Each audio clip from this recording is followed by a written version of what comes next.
This tweet just in from President Trump. Iran will be held fully responsible for lives lost or damage incurred at any of our facilities. They will pay a very big price. This is not a warning, it's a threat. Happy New Year.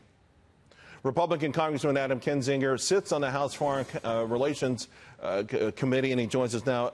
Congressman, thanks for joining us. You bet. You know, this provocation, it seems like every single day it ratchets up higher and higher. Iran pushing the envelope, either directly or through proxy. Where are we going to go from here? Well, this is exactly what Iran does. They're going to push it up to a response, which is why the president's really smart to have responded like he did. I've been frustrated with the lack of response on a couple things, but the president's always made it clear that if you harm Americans, that's going to incur the wrath of the American people. And that's what happened. And I think Iran is going to try to step it up to see if they can not get a response by the United States. And then once they get another response, they'll basically hold there or back down some. Keep in mind, this is not, as John Bolton had tweeted, this is not the Iraqi people by and large. The Iraqi people, in fact, right now are actually protesting against Iranian involvement in Iraq. The people in Lebanon are protesting against the involvement of Iran in Lebanon. Iran is a declining nation right now, especially after we pulled out of the nuclear deal.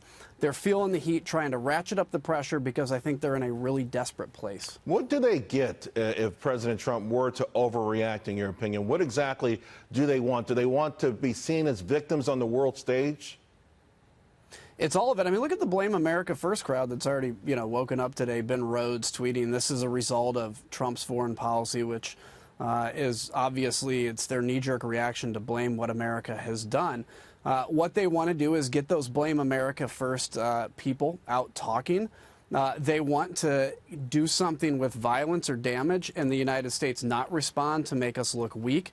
There's any number of things they want to do, but the big thing is they want to draw America back to the negotiating table to get the old Iran nuclear deal that basically all that ever did was release a bunch of funds to Iran that they didn't use to rebuild roads and bridges, which is why the people in Iran are protesting against the government. They did it to actually do their foreign policy engagements in Lebanon, Syria, and elsewhere. What role should we play with the uprising that's going on in Iran? Even they admitted, their government admitted a week ago, at how many people just died in recent protests. I was shocked at the number that Iran would admit that. Obviously, it would be much higher than that. And it feels like there were opportunities over the last several years that America could have done something to help the grassroots movement in Iran to push through, because it feels like the people there now are tired of this experiment and would like to go back to some form of democracy. Yeah, they are. So the Iranian people are actually really good people. They're moderate. A lot of them are secular, but they've been controlled by this iron grip by the Ayatollah and that kind of extremist government. And so in 2009, when they rose up against the government, Barack Obama had an opportunity to just give moral support, lend moral support to them, and he failed to do it. That uprising was crushed.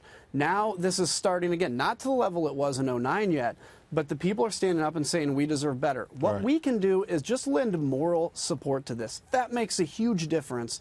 And I think the president's on the right track with it. Before I let you go, I got less than a minute. You started out by saying you've been frustrated at times. We have to admit that in the Middle East, President Trump, to a large degree, is between a rock and a hard place. This is really tough. Americans are tired of endless wars, the treasures that we've lost, the lives, the trillions of dollars. It's a real complicated job day in and day out, isn't it? Yeah, it totally is. And this is where we have to go back as leaders and re-explain what we're doing there. It's not our choice to fight terrorism. That's a terrorist choice. And we either fight them here in the United States or we fight them over there. And that's a situation, whether it's ISIS, whether it's Iran spreading its government everywhere. So it's a difficult decision. I wish we had better choices. We just don't, unfortunately. Representative Kinzinger, it's always a pleasure. Happy New Year. Thank you.